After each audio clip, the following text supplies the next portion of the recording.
evening.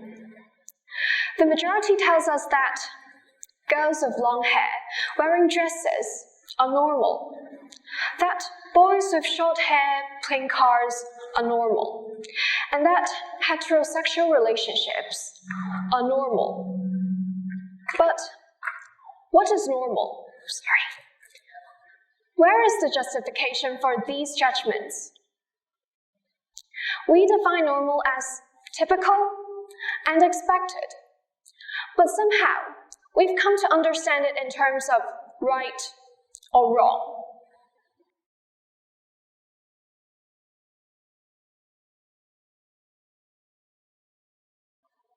We change ourselves to fit in with others' expectations in order to avoid discrimination in a world where differences are given explicit labels: queer, mentally ill, shy. I want to introduce a transgender celebrity and a talk show host. She is Jinxing. She was born in 1967 in Shenyang, and her biological sex is a boy. However, the idea that she was actually a girl being mistakenly put into a boy's body was on her mind since she was a child. When she was 28, she made the decision to undergo a sex reassignment surgery. But because of her transgender identity, her talk show was cancelled. The reason?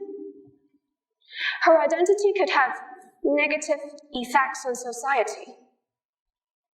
But this begs the question, is gender nonconformity a sin? What's the problem of following her heart and being honest with herself? Jinxing is brave enough to be herself, but many people who are labeled as abnormal tend to alter their identities to fit into the norm. This is what we call the majority influence. A study conducted by Jeunesse illustrates the coercive power of conformity. Participants were asked to estimate the amount of white beans in a glass jar. After discussions, it was found that all participants altered their answers. The researchers suggest that this is due to our natural instinct to fit in, to doubt ourselves, and to look to others for answers.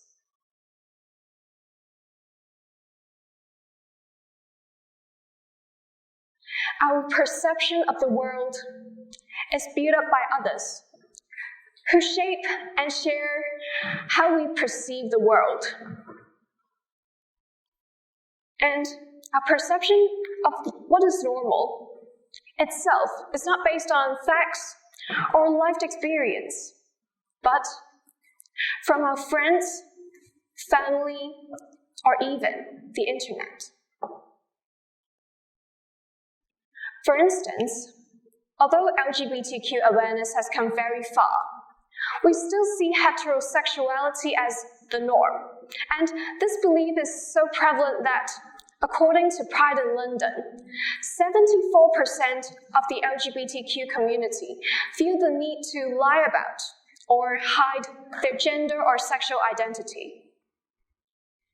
No one wishes to hide their true identity, but many do so out of self-preservation, to protect themselves mentally and physically. We see this in the case of Tommy Barwick, who, after participating in the London's Pride Parade, was a victim of radical homophobes. They stared at him and swore at him, telling him that he deserved every second of the excruciating pain he was going through. They kicked him so hard that he can now no longer walk. I found it ridiculous, as the LGBT individuals I know are smart, diligent, and caring, with the only difference between us being our sexual orientation. However, many individuals in the community have faced similar homophobic hate crimes, which are acts of violence and hostility directed at people because of who they are and who someone thinks they are. A survey conducted by Stonewall asking more than 5,000 individuals across England found out that 41% of the trans people and 16% of the LGBT people have experienced hate crimes because of their gender identity or sexual orientation. Other than the fear of being harmed by society, the fear of being disowned by who they love and who they're close to is another reason for them to hide. A research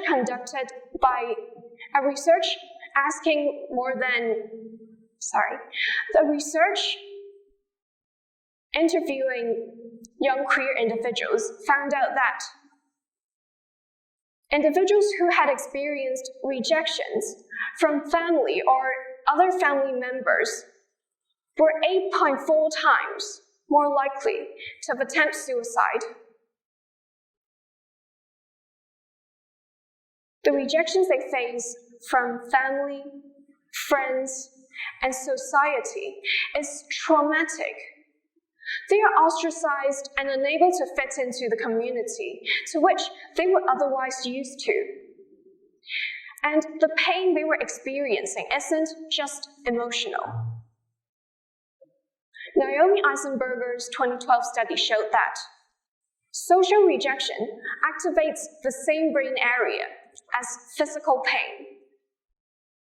Clearly, we have the natural instinct to belong, and therefore we can make an argument that depriving someone from this fundamental human right is a form of torture.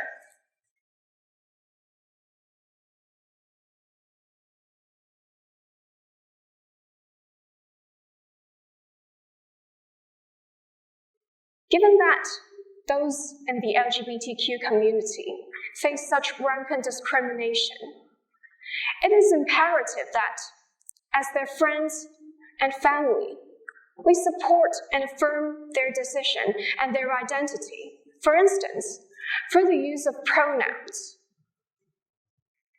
so that they know they are loved as they are and there is a community for them to rely on without altering themselves. This is demonstrated in the Journal of Adolescent Health, showing that transgender people who said others tend to use their chosen names and pronouns report greater overall well-being. The link between external affirmation and well-being seems to be accounted for, at least in part, by greater clarity of one's own self-concept, which is how we perceive ourselves. When we validate people's unique identities, they come to see themselves in a more positive light, as how they see themselves lines up with how others treat them. Remember the case of Jinxing, when she told her father that he wanted to be a she. Her father's response, after a long cigarette puff, was, "Finally matched, congratulations." Life can be simple and better by just a simple identification of their own choice. However, sometimes supporting people isn't about accepting things that they choose, but to accept things they find difficult to change. I still recall one night when my friend who suffers from depression suddenly called me, telling me that she couldn't sleep. She kept sobbing and blaming herself and asking me what she can do to get along with those who laughed at her. And on another day, when my grandma, who suffers from hallucination, suddenly screamed and accused my grandpa of hurting her and refused to go and see a doctor. Although the number of people suffering from mental disorders have been increasing, the social stigma attached to labels like mad, insane, abnormal made people reluctant to discuss about their mental state and seek treatments. People are fearful of admitting to their mental health conditions, as they are fearful of being identified as abnormal. And this social stigma turns into a self-stigma, where patients will internalize all these negative stereotypes. And this hinders treatment and recovery. Alexley et al. Conducted a study in 2017 showed that greater self-stigma is associated with poorer recovery. And even if the treatment is initially successful, the patient's recovery progress will be adversely affected upon returning to a hostile community. However, mental health issues are not far from our lives. In 2021, 10.9% of the population worldwide had a mental disorder. So imagine if I randomly pick 10 people from this room, there will be one of them suffering from mental disorder. And that's why I find it ironic when when the society still classify those with mental disorders as abnormal. And that's why we have to talk to those in need, providing them with support and avoiding negative comments. There are simple things we can do to improve the otherwise complicated conditions.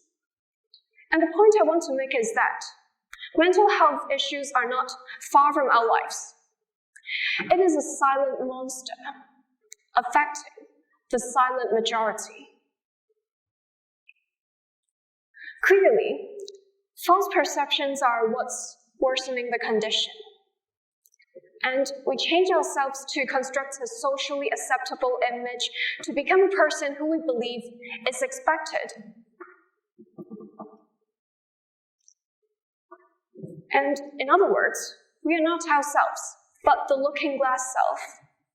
This term was coined by the American sociologist Charles Horton Cooley, describing how our understandings of ourselves are shaped by how we think we appear to others.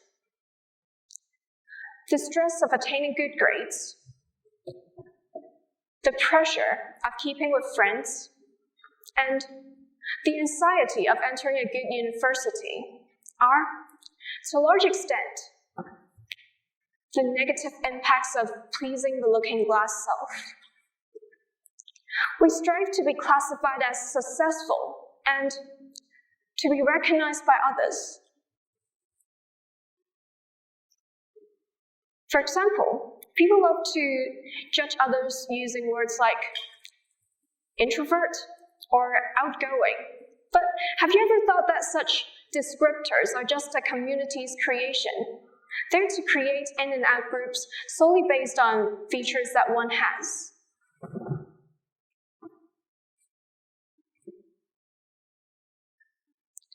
Take me as an example. There has always been an understanding that people keeping to themselves are nerdy. And I found myself, unfortunately, a victim of this classification system. It is fair to say that I'm not the most extroverted, and I prefer to stay in my room, spending time myself. However, my parents, teachers, and funny enough, my friends are obsessed with me making new friends. I swear it literally appears in every phone call we made. Hi, Mavis. Are you hanging out with friends today? Did you make any new friends?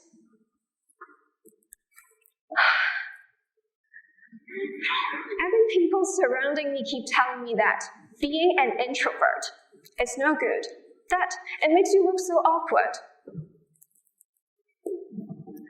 I've thought that if this is what I should blame myself for. But soon I have a question. If all of us are somehow different from who we think others want us to be, aren't we all abnormal?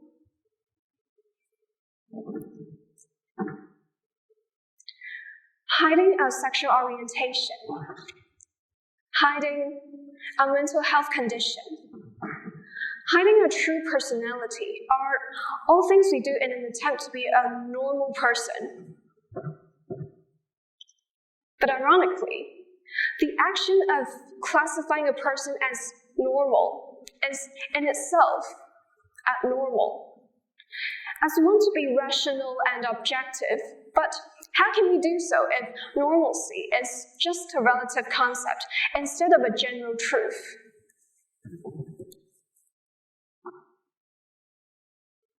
Why are LGBT individuals depicted as violent deviants in classic movies? Why are people with psychiatric disorders labeled as psychopaths? And why must all of us be outgoing? People love to judge others based on features that one has, instead of the whole and holistic personhood. But humans are like polyhedrons. A vertex or an edge cannot represent the whole object. So, how can a single word or two represent a person in their entirety?